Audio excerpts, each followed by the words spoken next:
Em nome do Pai, do Filho e do Espírito Santo. Amém. Ave Maria, cheia de graça, o Senhor é convosco. Bendita sois vós entre as mulheres, e bendito é o fruto do vosso ventre, Jesus. Santa Maria, Mãe de Deus, rogai por nós, pecadores, agora e na hora de nossa morte. Amém. São José, rogai por nós. São Felipe Neri, rogai por nós. Nossa Senhora de Fátima, rogai por nós. Em nome do Pai, do Filho e do Espírito Santo. Amém. Bom dia a todos. Nós estamos aqui na página 109, capítulo 10, da biografia de São Pedro Apóstolo, escrita por William Thomas Walsh. O conflito tornou-se evidente quando Simão Pedro acompanhou o Senhor à Cidade Santa pela segunda vez. O Evangelho nada diz dessa viagem, senão que, abre aspas, houve uma festa dos judeus e Jesus subiu a Jerusalém. Isso no Evangelho de São João, capítulo 5, versículo 1. Contudo, não deixa dúvida a respeito da razão por que ele foi e do que fez. Começou por curar um homem na piscina junto à porta das ovelhas, de uma paralisia de que estava atacado havia 38 anos. Era um sábado, e os escribas e os fariseus não perderam tempo para lembrar-lhe o fato. Meu pai trabalha sempre, replicou Jesus, e eu também trabalho. A tranquila dedução feriu-os tão fortemente que os judeus, abre aspas, procuravam com maior ardor matá-lo, porque não somente violava o sábado, mas também dizia que Deus era seu pai, fazendo-se igual a Deus. João, no mesmo capítulo 5, versículo 18. As palavras ainda mais vigorosas com que ele replicou a sua descrença assassina chocou-os tanto quanto ainda hoje chocam aqueles que delas mais necessitam. Tinha eles toda a razão de saber, pelos seus milagres, que ele vinha da parte de Deus, e portanto devia ser acreditado quando dizia que era filho de Deus. Como guardiões e intérpretes das Escrituras, não tinham desculpa para não compreender as profecias a respeito de sua vinda. Contudo, mesmo ainda quando o olhavam ferozmente, amava ele aquelas suas obstinadas criaturas. Amava-as o bastante para ter a frieza de um cirurgião, para com o orgulho e a hipocrisia que as impediam de ver ou de reconhecer quem ele era. E as palavras que em seguida lhes dirigiu, embora misericordiosas e súplices, eram também francas e vigorosas. O que não honra o Filho, não honra o Pai, que o enviou. Em verdade vos digo que quem ouve a minha palavra e crê naquele que me enviou, tem a vida eterna. Aqui tem então um aspecto, né, que o Walsh mostra e que fica bastante evidente na vida de Nosso Senhor, né? É que ele afirma que ele é Deus, filho de Deus, portanto unido ao Pai, e que faz a vontade do Pai.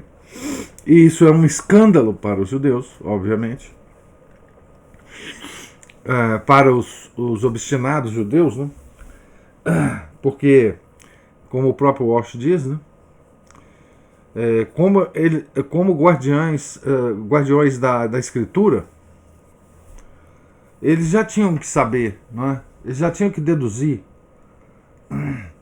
a vinda do Messias, né? E os sinais que estão todos na Escritura, principalmente em Isaías. Mas não só isso.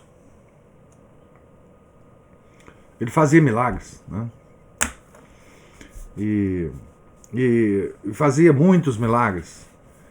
Fazia os milagres em sequência. Então não havia como, para esses homens cultos, eles tinham todas as condições de perceber quem era esse carpinteiro de Nazaré, né?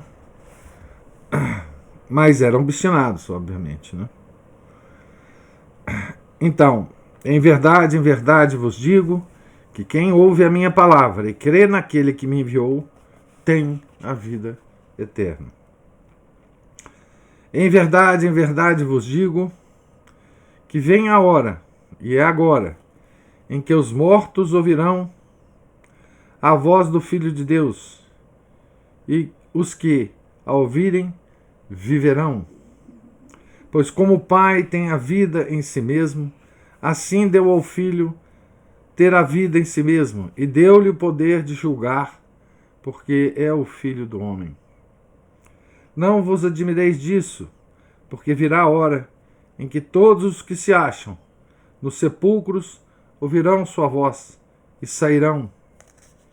Aqueles que fizeram o bem ressuscitarão para a vida, e aqueles que praticam o mal para a condenação. Eu tenho um testemunho maior do que o de João, se referindo a João Batista, né? Porque as obras de meu Pai me deu para cumprir. Estas obras que faço dão testemunho de mim, pois mostram que o Pai me enviou. E o Pai que me enviou dá testemunho de mim. Vós nunca ouvistes a sua voz, nem vistes a sua face. Não tendes a sua palavra morando em vós, porque não credes naquele que ele enviou. Examinais as Escrituras, pensando ter nelas a vida eterna, e são elas que dão testemunho de mim. E não quereis vir a mim para terdes vida. Eu não recebo a glória dos homens, mas conheço-vos, sei que não tendes em vós o amor de Deus. Eu vim em nome de meu Pai, e vós não me recebeis. Se vier outro em seu próprio nome, haveis de recebê-lo. Como podeis crer? Vós que recebeis a glória uns dos outros, e não buscais a glória que vem só de Deus. Não julgueis que vos acusarei diante do Pai. Moisés, em que vós confiais, é que vos acusa. Porque se acreditasseis em Moisés, certamente acreditaríeis também em mim, pois ele escreveu a meu respeito. Porém, se não acreditais nos seus escritos, como podereis crer nas minhas palavras? Aqui ele cita João capítulo 5, versículos 19 a 47. Quando ele cita Moisés, ele está citando Deuteronômio, capítulo 18, versículos 15 a 18. É palavras duras, né, que ele lança aos obstinados judeus, né, pontuando exatamente isso. Eles têm tudo para crer nele. Tudo. Nenhum povo estaria ou esteve mais preparado para aceitar Nosso Senhor Jesus, aquele carpinteiro de Nazaré, como Messias. Nenhum povo.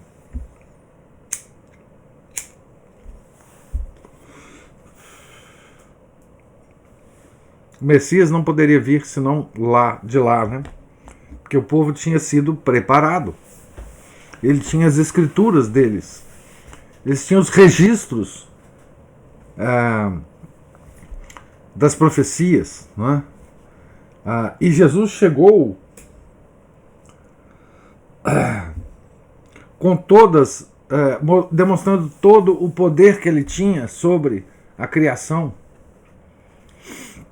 Ele demonstrou também que ele tinha poder não só na ordem da natureza, mas também na ordem da graça, perdoando os pecados, não é?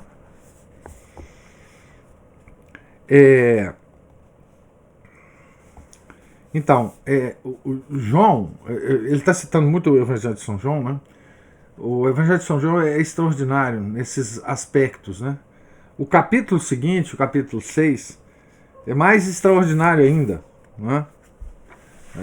Porque ele vai falar da Eucaristia, né? Da carne e do sangue dele, né? Esse Evangelho é muito duro também para os protestantes, né? Como foi para os judeus, né? Todos quantos ouviram estas viris, porém desapaixonadas expressões, sabiam com exatidão o que ele queria dizer.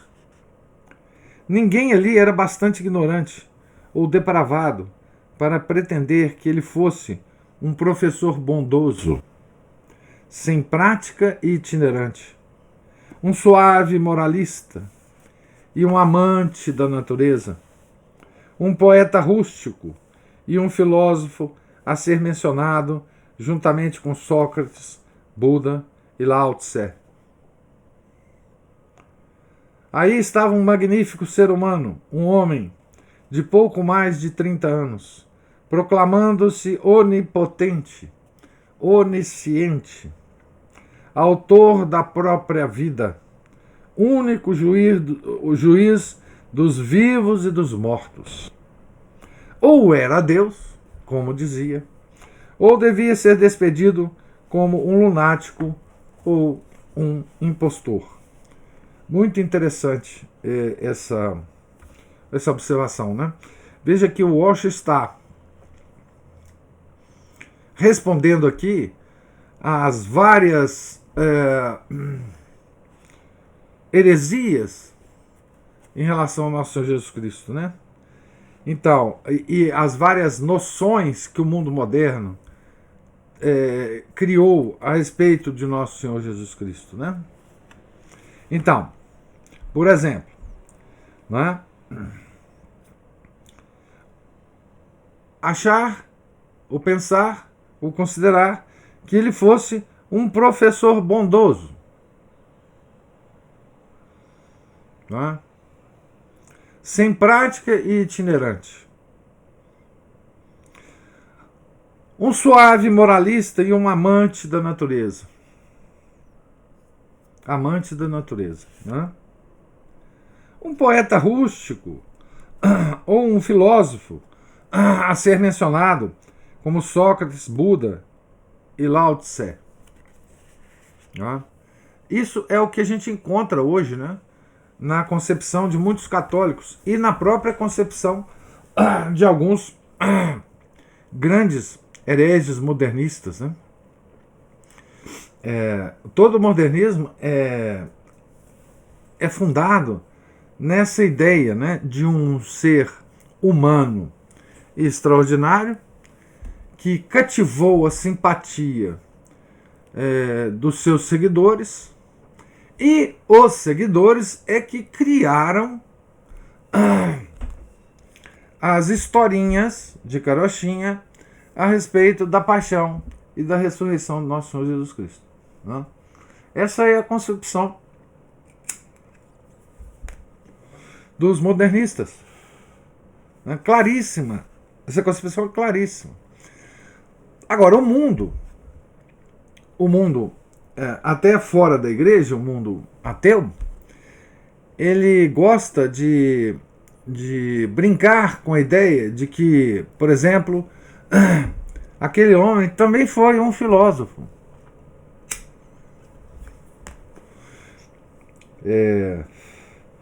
Que tinha uma doutrina, que veio para ensinar essa doutrina, comparável a outros filósofos.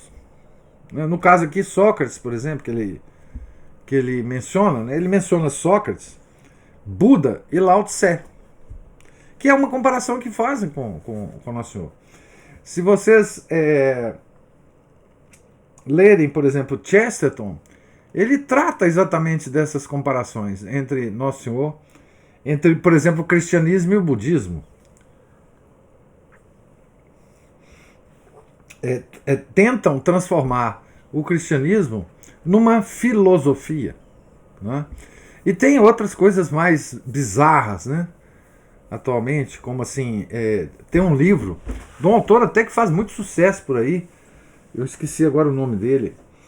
Tem um livro chamado assim, Jesus, o Grande Psicólogo, né? Já vi isso nas livrarias. Então, Augusto Cury. Isso, esse tal Augusto Cury aí. Esse cara ficou milionário, né, vendendo livros desse nível aí, né? Então, nesse parágrafo aqui, o Walsh tenta responder às noções modernas, né, que se fazem de Jesus, né? Ou seja, os modernos dizem para não tratar Jesus como um lunático ou um impostor, né?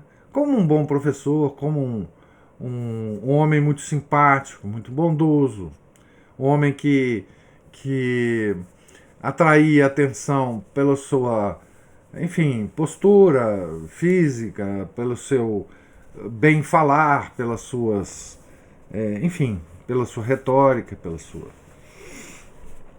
Como era impossível para qualquer cérebro sadio e justo encarar Jesus de Nazaré como um louco. Contudo, era impossível, né? Suas palavras eram lúcidas, majestosas, cheias de verdade, de sabedoria, de magnanimidade. Comoviam homens tão sábios como Nicodemos. Inspiravam irresistivelmente a ação grandes multidões. Tudo quanto fazia ou dizia tinha a qualidade da suprema grandeza. Isto representava um dilema a seus inimigos. Homens de valores sadios comumente não afirmam que são Deus. Quanto maior um homem, menos provável se torna que se vanglorie de dons e poderes incomuns. A única exceção possível seria um homem que realmente fosse o Deus encarnado. Então, era claro que Jesus não era maluco, lunático, não é? A opção da loucura, uma opção, digamos, viável a princípio, não é? Não se tornava viável no caso de Jesus, não é? Pelo seu comportamento, não é? Um lunático não se comportaria como aquele homem. E outra, um grande homem, um homem extraordinário, não é? Não afirmaria que era Deus. Porque na época de Jesus viviam também homens extraordinários, cultíssimos, não é? Como a gente viu na biografia de São Paulo, né? Ele foi instruído por grandes homens, por homens extremamente intelectuais, né?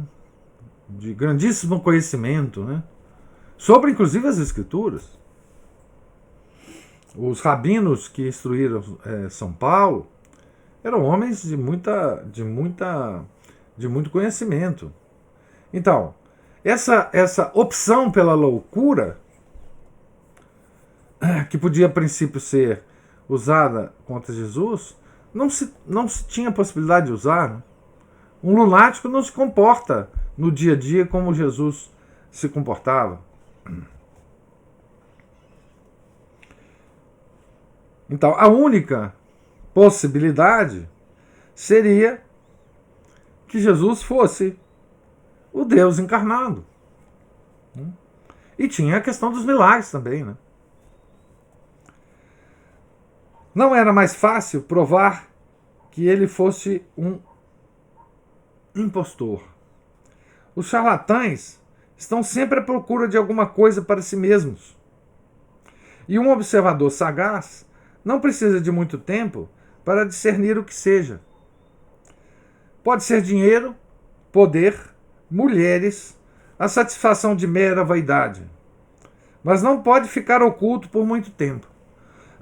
Os impostores também são inclinados a fazer alianças, embora secretas, com pessoas poderosas que possam ajudá-los a conseguir seus fins. São facilmente comprados. Contudo, aquele homem parecia sair do seu caminho para afrontar todos os poderosos. Suas necessidades eram as do mais humilde dos pobres. Repudiava a lisonja e a devoção puramente exteriores. Não pedia nada além de fé. Até mesmo seus mais acérrimos inimigos reconheciam sua bondade.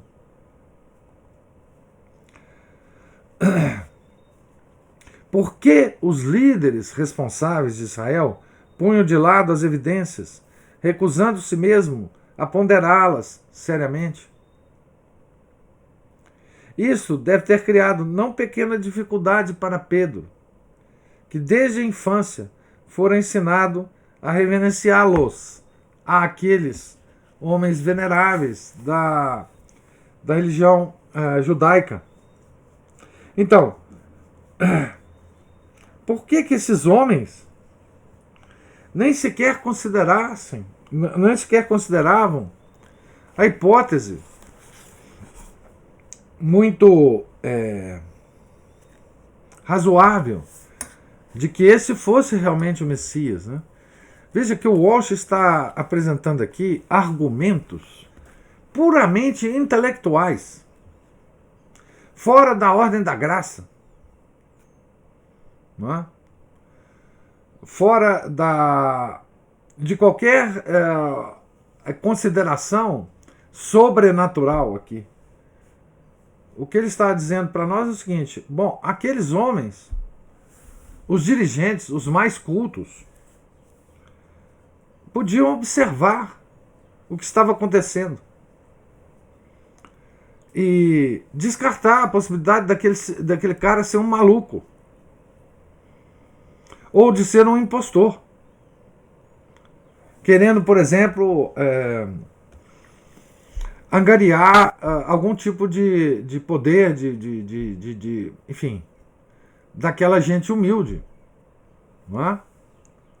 Eles sabiam, os fariseus, os escribas, eles tinham os espiões todos. Eles sabiam todo o movimento de Nosso Senhor. Eles sabiam o comportamento dele. E outra, ele nunca tentou esconder nada. Nosso Senhor agiu em público. Tanto é que esse é um argumento dele na paixão, né? Vocês me conhecem. Eu falei nas sinagogas todas de vocês. Vocês estão me acusando de quê? Não é? Então, assim, esses argumentos são argumentos que qualquer homem são, qualquer judeu são, minimamente inteligente, podia usar sem considerações maiores, né? De outra natureza, né?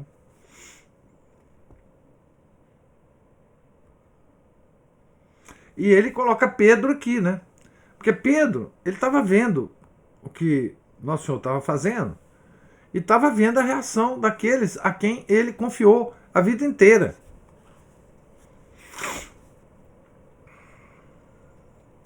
naturalmente, aceitou a explicação do Senhor de que os dirigentes do templo não acreditavam nele porque realmente não acreditavam em Deus Pai e no seu profeta Moisés, cujos nomes estavam sempre em seus lábios.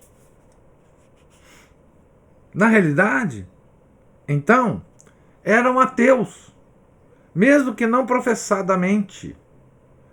Como não podiam homens com tais vantagens ter caído em semelhante abismo de escuridão espiritual? Então olha que coisa, né? Jesus, no fundo, estava mostrando que aqueles guardiões da religião eram ateus, já não acreditavam mais na própria religião. Tinham a figura externa, né, dos guardiões da religião, mas por pura convenção e por pura impostura, para ganhar com isso algum tipo de coisa, né? Simão provavelmente nunca encontrou resposta completa a essa pergunta, pois ela levava de volta àquele mistério chamado o problema do mal. Pode ser que durante essa segunda visita missionária a Jerusalém, ele tivesse aprendido bastante a respeito do íntimo dos inimigos de seu mestre, não mais se estranhando de seu comportamento, mesmo não chegando a compreendê-lo. Seu curioso irmão André não seria lento em fazer perguntas e pôr às claras que 2 e 2 são 4. João, filho de Zebedeu, que tinha percepções de um poeta e filósofo, era aparentado com algumas das famílias mais influentes da cidade, bem relacionada com os sumos sacerdotes. João 18,15. Judas Iscariotes era um judeu e o tipo de homem que não cochila em colher informações a respeito de tudo referente ao mundo prático. De uma fonte ou de outra, começou Simão Pedro a extrair uma ideia mais clara do que motivava a pequena pirâmide burocrática que se estendia desde os dirigentes do templo através das fileiras de dois poderosos grupos, os fariseus e os saduceus. Então, aqui o Osho está entrando nas minúcias da, digamos assim, política religiosa que existia na época de Jesus. Né? Os fariseus foram originariamente os Chazidim, ou homens piedosos que seguiram Esdras na destruição das influências pagãs e idólatras depois do exílio da Babilônia. Apoiaram os Macabeus na restauração do reino de Israel depois de 500 anos e na expulsão dos falsos deuses do templo naquele glorioso Festival das Luzes de 25 de dezembro de 164 a.C. Conquistaram a veneração do povo judeu, derramando livremente seu sangue durante a perseguição de Antíoco. Os irmãos Macabeus, né? Foi então que se tornaram conhecidos como fariseus, os postos à parte. A guerra dos Macabeus tornou-lhes a influência ainda maior.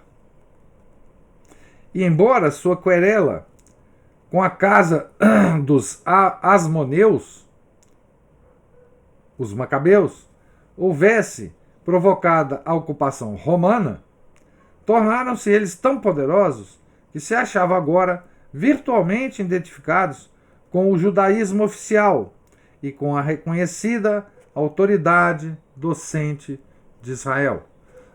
Essa é a origem dos fariseus. Né? Bastante bem tinham eles igualmente feito. Tiveram razão em insistir na observância estrita da lei pelo povo judeu e em conservarem-se afastados dos idólatras e de outras influências degradantes.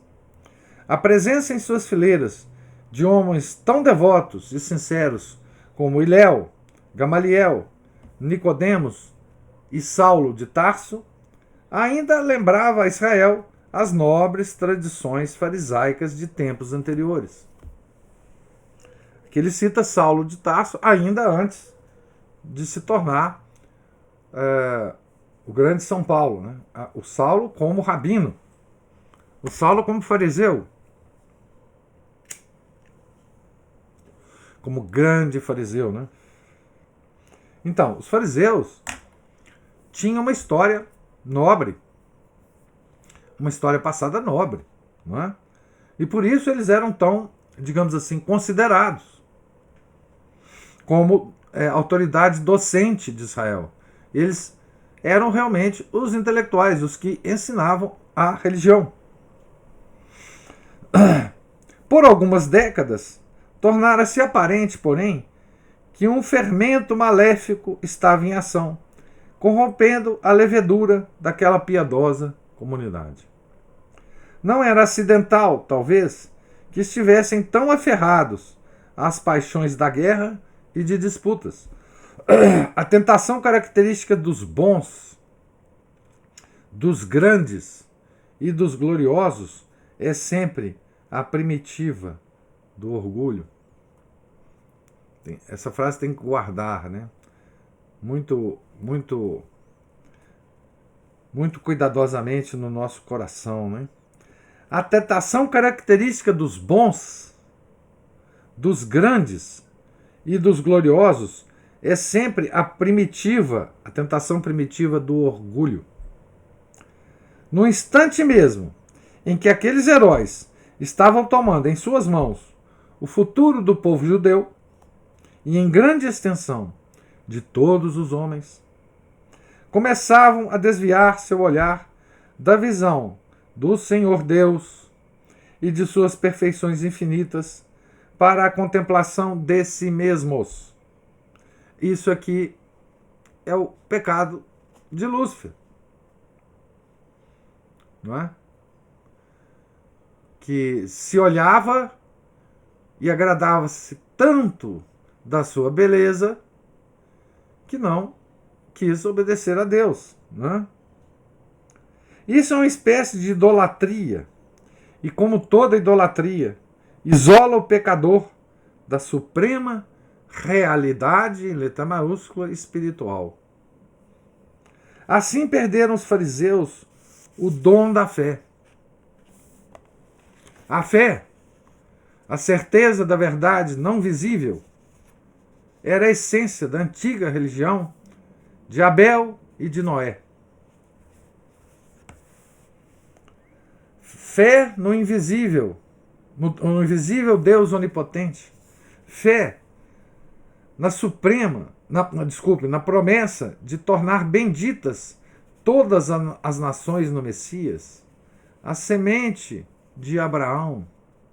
Fora essa a força do próprio Abraão, de Jacó, de José, de Moisés, de todos os poderosos profetas, juízes, reis e mártires do povo eleito.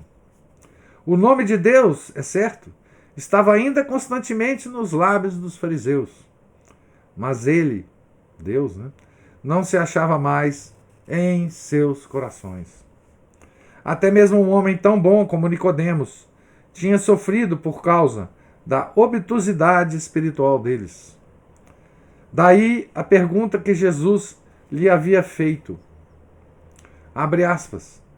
Sois mestre em Israel e não conheceis estas coisas? Fecha aspas. Então, o pecado do orgulho. O orgulho, ele endurece o coração, né? Veja aqui o que o Walsh está dizendo, né?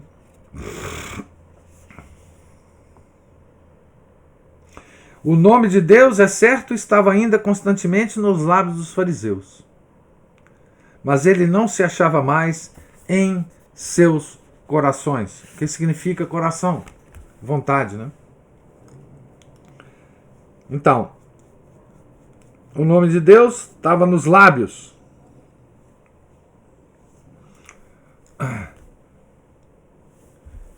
E o lábio fala o que a cabeça pensa. Então estava no intelecto deles. Mas não estava na sua vontade. Nas suas vontades, né? Tendo perdido o precioso núcleo da crença sobrenatural, haviam se tornado materialistas. Mas, aferrando-se à casca exterior dela, haviam incorrido no pecado adicional de um formalismo hipócrita e vazio.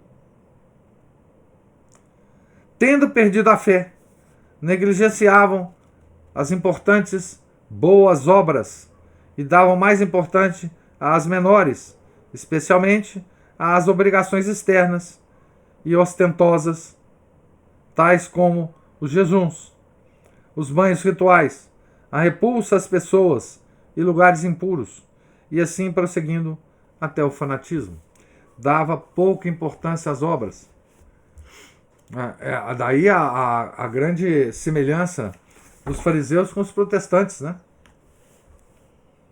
Tá certo?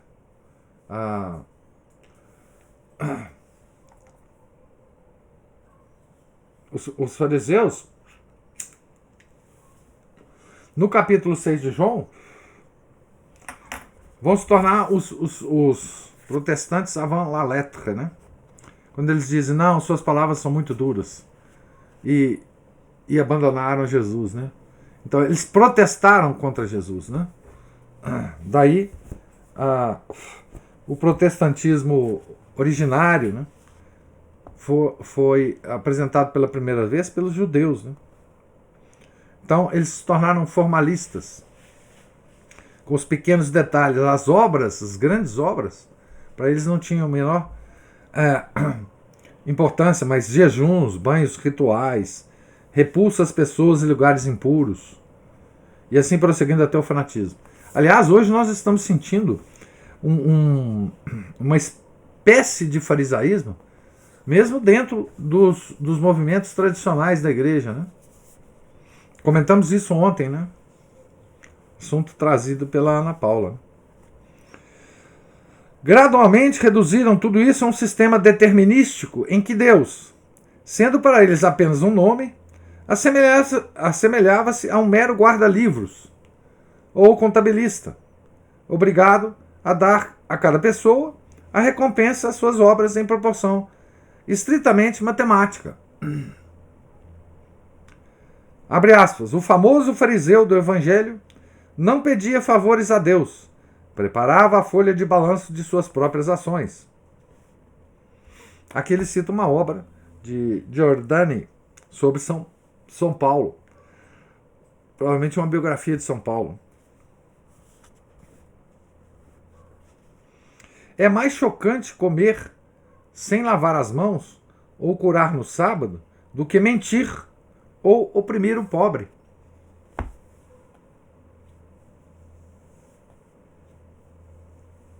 As cerimônias que significam somente que o Messias estava para vir dificultavam uma verdadeira compreensão a respeito dele.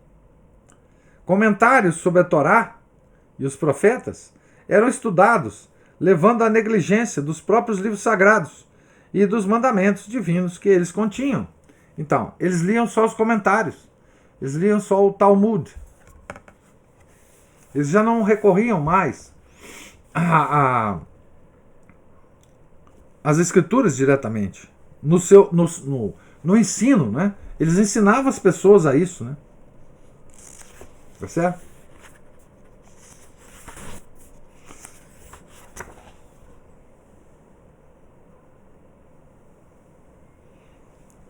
Eu acho que eu vou parar aqui nesse grande comentário que ele está fazendo sobre os fariseus. Eu vou parar no topo da página 115. Então, o que nós estamos vendo aqui é que a religião judaica se fossilizou e se transformou numa espécie de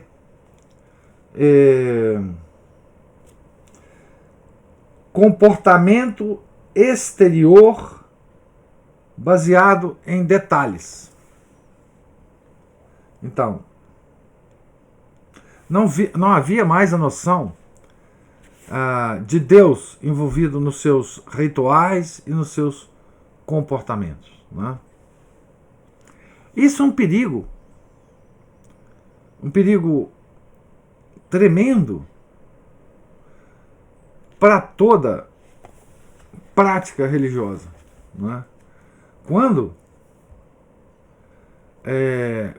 qualquer pessoa, estou falando agora para nós, né, católicos, quando nós católicos passamos a considerar que a simples prática religiosa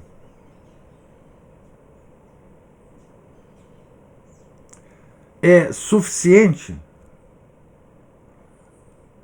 que a simples disciplina diária das orações é suficiente como prática da nossa religião, sem considerar todos os aspectos sobrenaturais da nossa religião, nós nos fossilizamos também. Quando nós passamos a considerar que quem não pratica a nossa disciplina vai se perder, quem não se comporta como nós nos comportamos nos mínimos detalhes vai se perder, nós fossilizamos a nossa religião. Nós não estamos considerando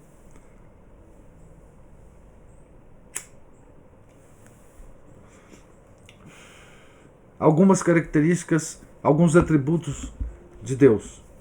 Né? Nós não consideramos o drama da vida humana.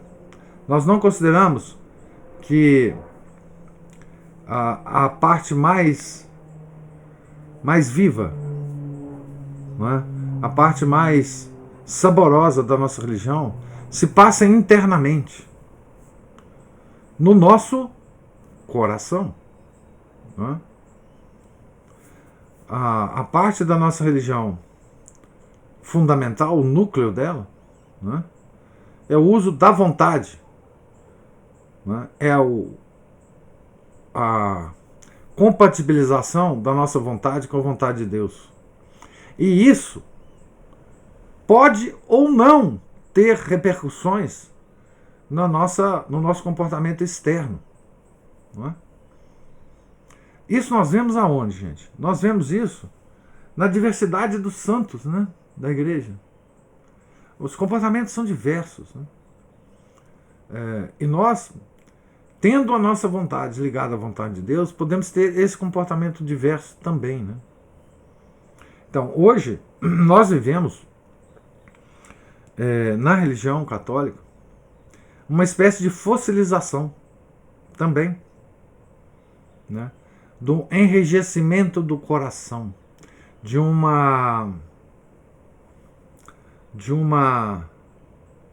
farisaísmo, né? Na melhor parte, ou na parte mais tradicional da igreja. É isso que nós vivemos, né? Então, nós vamos continuar ainda essa análise do Walsh sobre o judaísmo na época de Nosso Senhor, mas ele é muito importante para nós agora nos analisarmos, né? Analisar o nosso comportamento, né? Analisar a cobrança que nós fazemos aos outros né? Isso os fariseus faziam com grande estilo, né? Então, temos que ter cuidado, né? Para não nos perdermos aí nessa fossilização, nesse endurecimento do coração, né? Então, agora eu gostaria de saber se há comentários ou perguntas de vocês.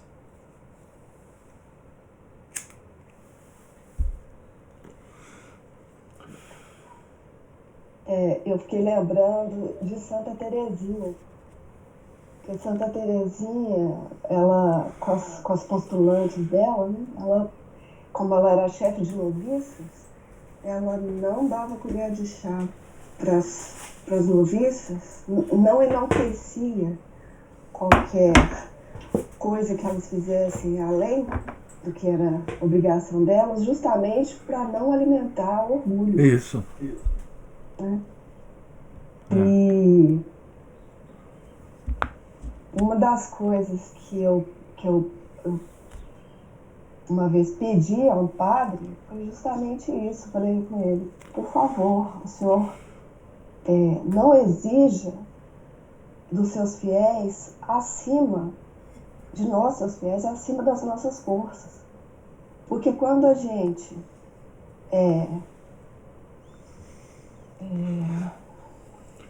colocado num grupo, criado na nossa cabeça que a gente está num grupo melhor, Isso vai alimentar enormemente o nosso orgulho. Nós não temos preparo por mim. A gente já tem que lidar com um orgulho que é quase inato. E a gente ainda tem ser levado a mais orgulho. É difícil demais isso. Porque basta a gente olhar para a nossa vida pregressa, a nossa própria. Ao invés de ficar cobrando dos outros, a gente olhar para a nossa própria vida pregressa. Como que a gente era? O que a gente fez qual que foi a nossa caminhada até chegar no ponto em que a gente está agora, né? Que tem o privilégio de estar, né, a graça de Deus, de ter conhecido a tradição, e tá fazendo esses estudos, tá tendo uma outra visão das coisas. Quanto a gente teve quanto de erro a gente já cometeu e comete o tempo todo, né? E que o senhor falou aí o que você falou? Das aparências, como que você falou? Das disciplinas diárias. Dessas disciplinas que são meramente fachada, né? Isso. Que a gente tem que... Não é só cumprir uma tabela. É buscar modificar os nossos comportamentos, modificar as nossas atitudes, as nossas... vencer essa igual o Felipe falou, explicou tão bonitinho para a filhinha dele, né? Esse cavalo disparado das nossas vontades, né? A gente devia estar mais fixado nisso. Quando eu comecei a frequentar a missa tridentina, eu tive que ouvir: mas por que seu véu é preto? Véu preto é de viúva. Eu falei: não, o meu defunto está bem vivo. Tá? Eu falei: não, é o único que eu tenho. É o único que eu tenho. Aí a minha medalha da consagração de Nossa Senhora, quando eu fiz a consagração, parece que Belo Horizonte inteiro fez consagração naquele ano. E aí eu não encontrava a medalhinha em lugar nenhum. Então eu usei uma medalhinha da Nossa Senhora da Piedade, que eu já tinha, e levei para ser abençoada e tal. E eu estava usando ela. Mas não pode ser Nossa Senhora da Piedade, tem que ser Nossa Senhora das Graças. Eu falei: mas eu não encontrei uma medalha de Nossa Senhora das Graças. Eu tinha essa. É a mesma Nossa Senhora, é Nossa Senhora. É, Mas não pode. Então, assim, ficar preso a esse tipo de coisa, né? É lógico que nós, para a nossa psicologia, a gente precisa de coisas assim. A gente precisa dessas lembranças, né? Para nos falar de Deus no nosso dia inteiro. É para isso que a gente usa uma medalha, né? Não é um amuleto, não é uma coisa supersticiosa, né? Mas as pessoas vão entrando numa... Parece que... E a gente, se a gente não prestar atenção, vai junto nisso também, né? isso. É algo que quase que nos engole, porque a gente cria um automatismo para as coisas, né? Quantas vezes eu me ajoelho para rezar e falo assim, ué, eu já rezei essa oração aqui? Porque vai no automático às vezes, Muitas vezes. não é? É. Então, é isso que eu queria falar. Não, você descreveu a realidade absolutamente completa. Isso se chama fossilização da religião, que é exatamente o que o Walsh está descrevendo a respeito do judaísmo. Então,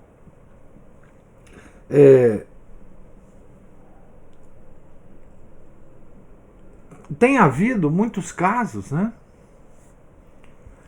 de pessoas que se aproximam desse movimento, né, da tradição, se aproximam basicamente da missa tridentina, e ao invés de se tornarem mais piedosos, mais humildes, porque afinal nós encontramos a fonte milenar, multimilenar da nossa religião, né? Mas nós, aparentemente, nós nos tornamos mais orgulhosos, menos piedosos.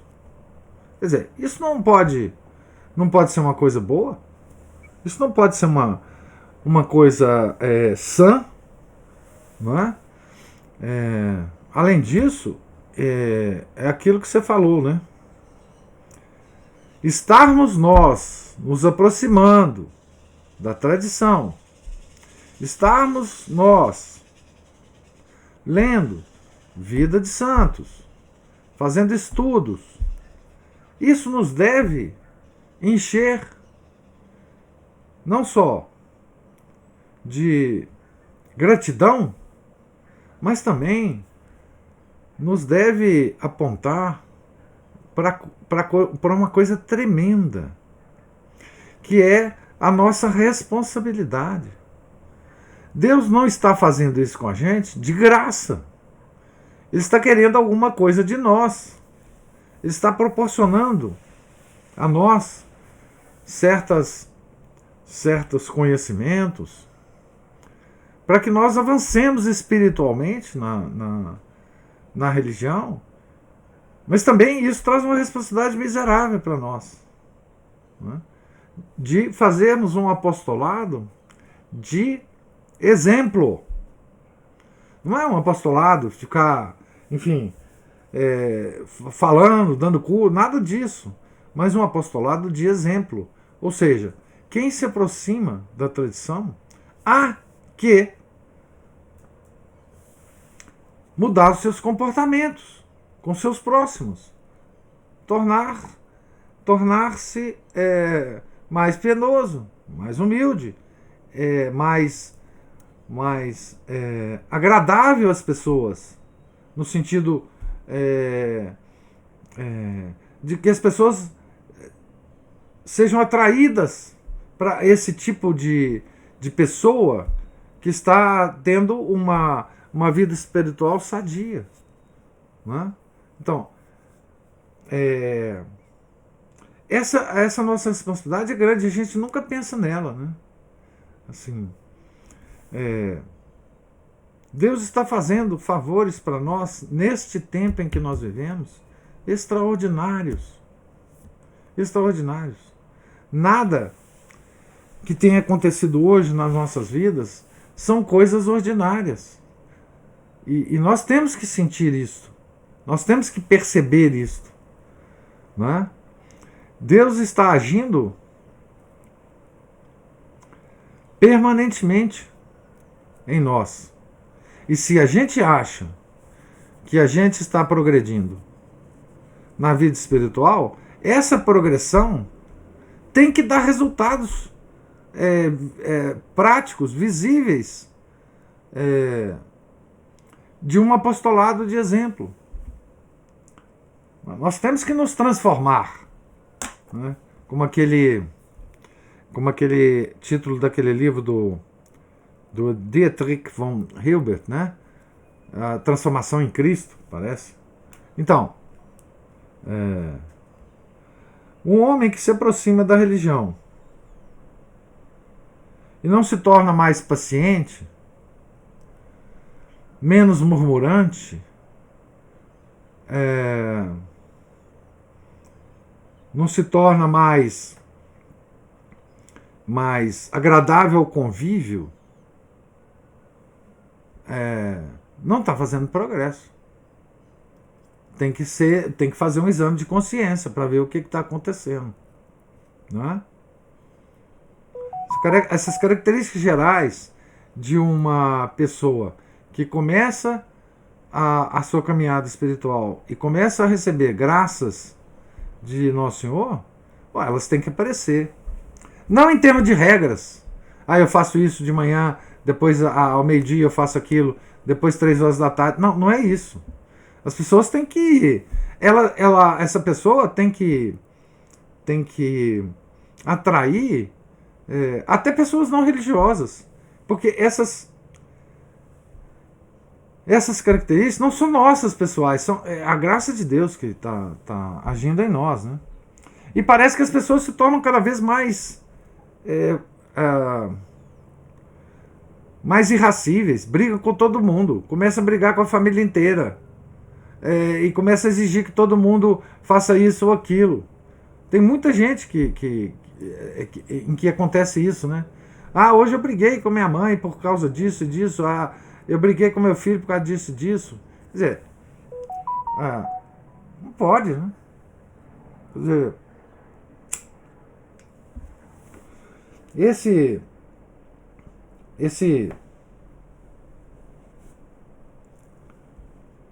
essa aproximação da religião e esse comportamento de briga, de desavença, enfim, não se compatibilizam, né? Então, e hoje a gente...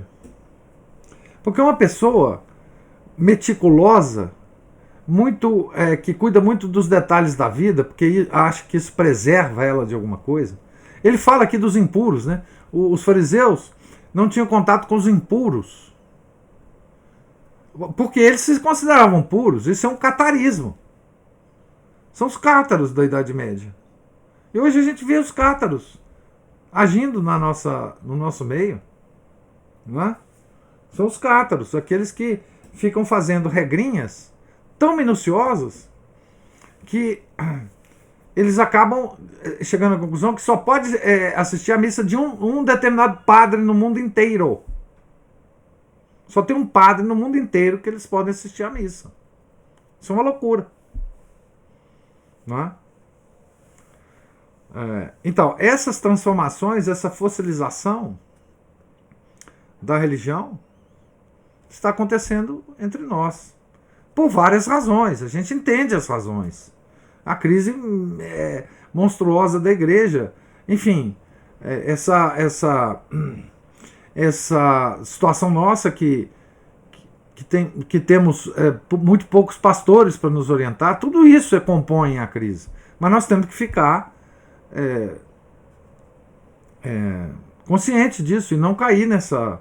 É difícil não cair, né? É difícil não cair por causa dessa confusão toda. Mas nós temos que ficar atentos a isso, né?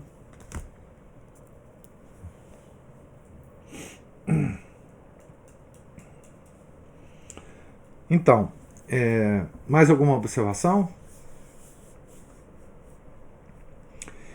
Então, Deus lhes pague a paciência, a presença, as observações, né? E tenham todos um santo dia, que é o dia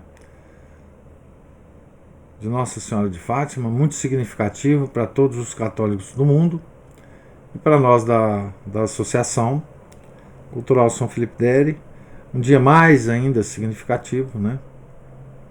Por causa dos 5 anos da nossa associação, que nasceu sob a proteção de Nossa Senhora de Fátima, né? Foi fundada quando